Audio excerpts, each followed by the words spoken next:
This is the Black Dad Podcast. My name is Marvin Harrison. I just think you're a hater. You know what it is, yeah? You know when people get too familiar with you, she doesn't clap, he slow claps me with dead eyes.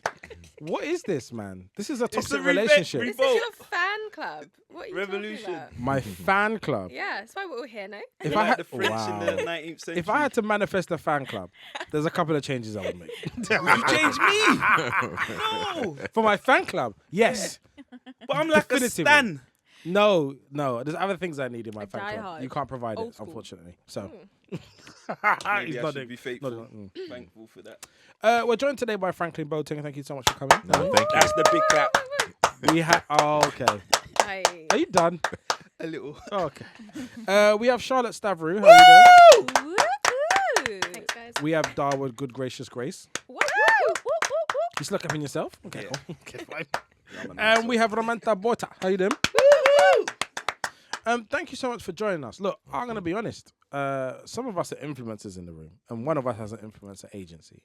One of us is an award. Well, two of us are award-winning influencers. One Who's of the them other one? Sorry, wait, hold on. is This is an like award- I'm an Spider-Man. award-winning influencer. Well, what did you win? Business Spider-Man Influencer meme. of the Year. And Oh, that's also in business. Oh, Boutique Influence Marketing business. Agency of the Year. Really? Congratulations. How much did you pay for that one? Zero. Whoa. Because Oh. I earn my awards, Marvin. How much did you pay for yours? Wow. Wow. It's going to be heated today. Yeah. It is. It's all right. That's That's cool. Really? I bench. It's fine. Don't worry. I'm So strong. do I. I'm quite strong. Are you? Yeah. I've heard this story because there's a couple of people. So some of your clients that you've worked with, Yeah.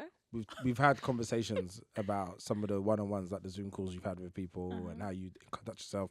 They always just say you're very to the point and very direct. Oh, I was going to say that I'm really strong. No, they- I was like, Yeah, I what? was waiting for the arm wrestling. No. Yeah, I was like, I don't remember any of that. Because- Because of wrestling. my broadcasting skills, I did is I led her out Yeah. and then didn't deliver. That's the whole point. It's a bit of a misleading. But I'm many direct. people love working in your agency. Don't just figure it out. So passive aggressive. I know. Chaos. Can I just be me in peace? I feel like I'm being attacked. Now I have to go home and ask my mum, am I okay? But I've heard amazing things about your agency and people really enjoy working with you still. And you were an influencer for a little bit. What happened? Yeah, well, I technically, what happened? You're a person I technically am still an influencer, but I started out as an influencer in 2010, In what realm? What was the beauty and fashion. I did a lot of hair care, natural hair, journey vibes. And then I started working in social media in 2012. And then that went into influencer marketing in like 2014. And then have just straddled both for the entire time. But the last year, I haven't really done anything influencer related. I don't really do that much paid work at the moment. Is that work, intentional like- or because I just it's a bit haven't cold outside or because No, I just haven't had the do time. you need some tips? Yeah, if you could give me some tips, strategy would be really. So what are you currently doing? So I run an influencer agency. God, Marvin's come with fire today. In his defense, you started it. No, Hey, I came bro. with love and admiration, Mm. actually. So yeah, but that sounds really dope. So what? So in terms of like your This is just not serious. it's not and I love professional. it. Yeah. You know, people would be like, "Oh, what do you do?" Clearly, not very much.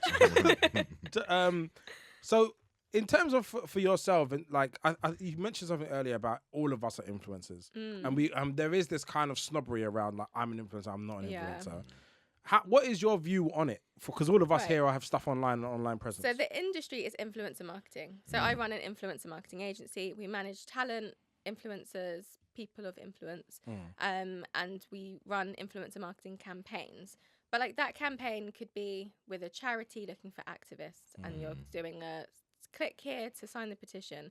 That person has an influence. They're in my opinion, and majority of our industry, you are an influencer. So you could be a celebrity, you could be an influencer, you could be a content creator who just specifically makes content online. You can be an influencer. That could be on YouTube. That could be on Twitch. That could be on a blog. Like it could be anywhere.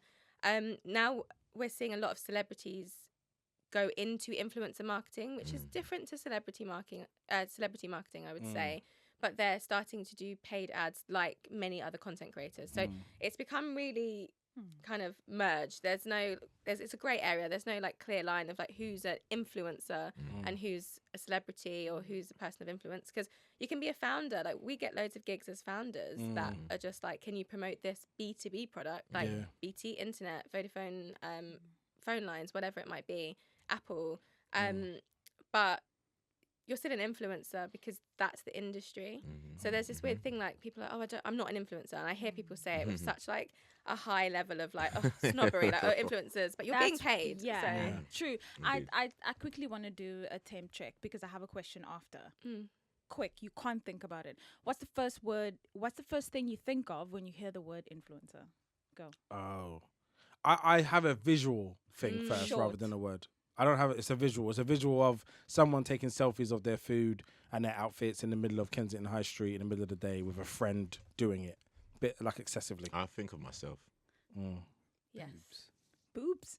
Boobs. You said think of the first thing. This guy's on Boobs, man said OnlyFans. boob. He wants to The be. reason I say, Yeah. the reason I asked that is because I feel like the word you said, the word influencer, has become such a swear word. It's such a disrespect to call someone an influencer these days. Yeah. But what do you find? Do you find that people just, they hear influencer and they're like, Snobs. Do you they know- hear that. They hear taking pictures of, ooh, I'm in the Spotify studio as well.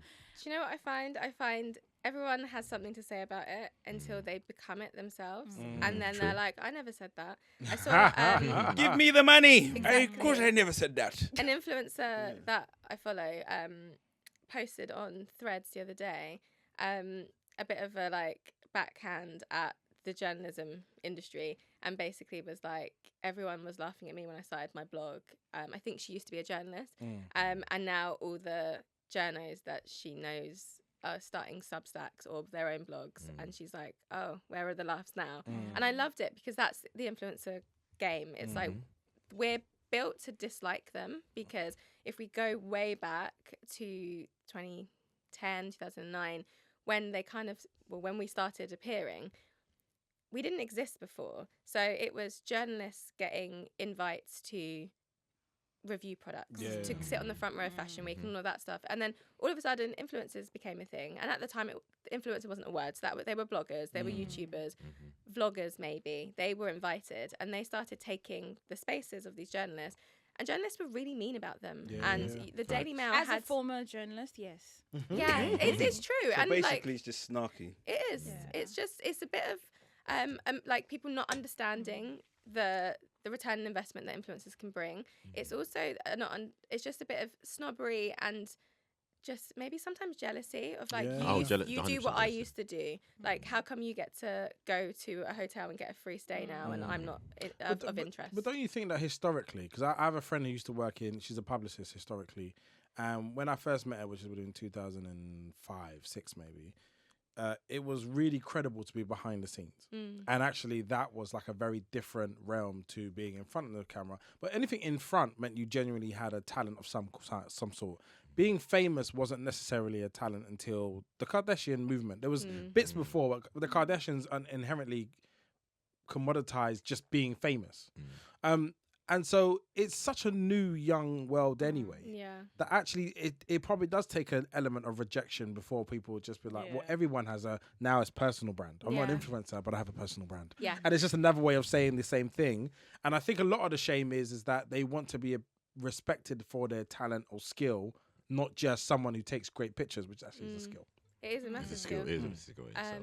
I just think, do what you want to do. I hear the snobbery, and imagine like I run an agency built on it. So when sometimes I choose every now and again, if I meet people, I'm like, I run a marketing agency, or sometimes I'll say influencer marketing. But sometimes I know that certain people won't know what influencer marketing is. There's a certain age demographic that they don't understand that, and that's fine, and I can explain it. But I know what the reaction is, but I also don't care, because I have been doing this for 14 years and I've built a career from it. I have seen. Did you start when you was like 3? Yeah, I started in the womb, but I've seen people buy houses, but build their own businesses off the back of this. You know, really building themselves up, coming from nothing. I've got friends and people in my network that literally were like, had nothing, like sharing 1-bed apartments with their their parents, and then now have bought their parents a house and themselves a house, and gives to the economy and pays their taxes, and it's all because they post pictures on the internet. Do young people view it with the same lens that older people? I'm a bit worried about this. So young people are really loving the influencer space at the moment, and everyone wants to be an influencer. So it's a real viable thing. it is.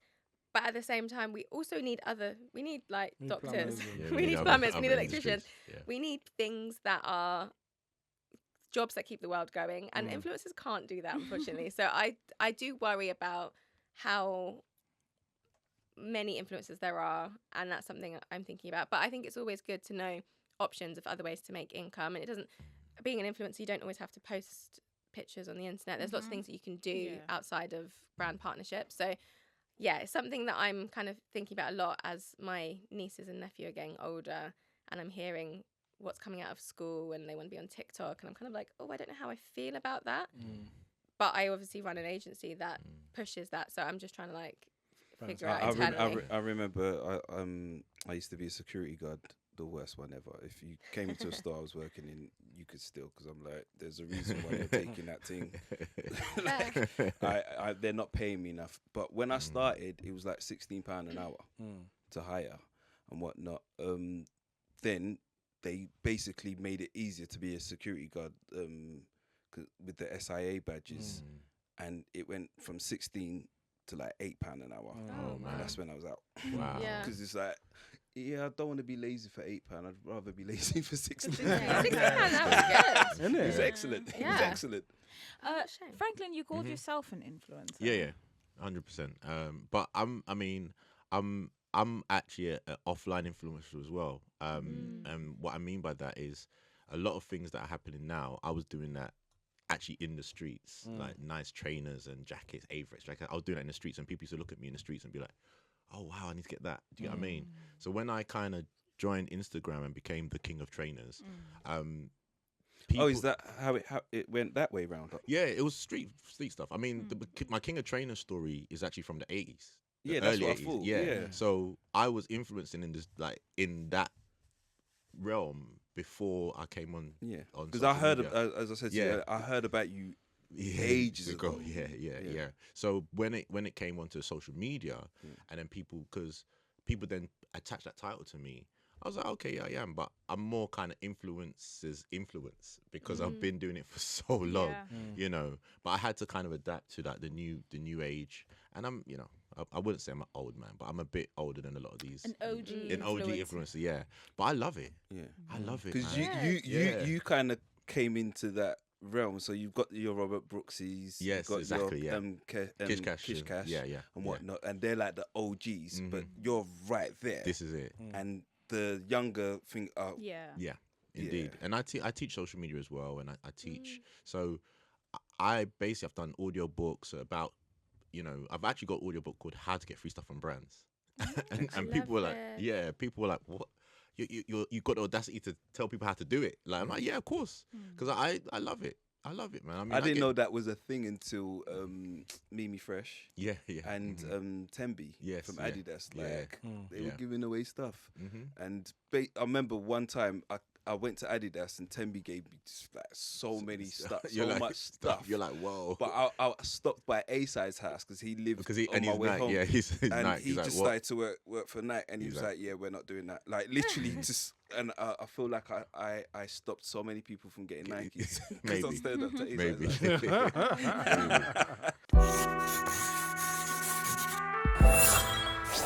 A-Side's.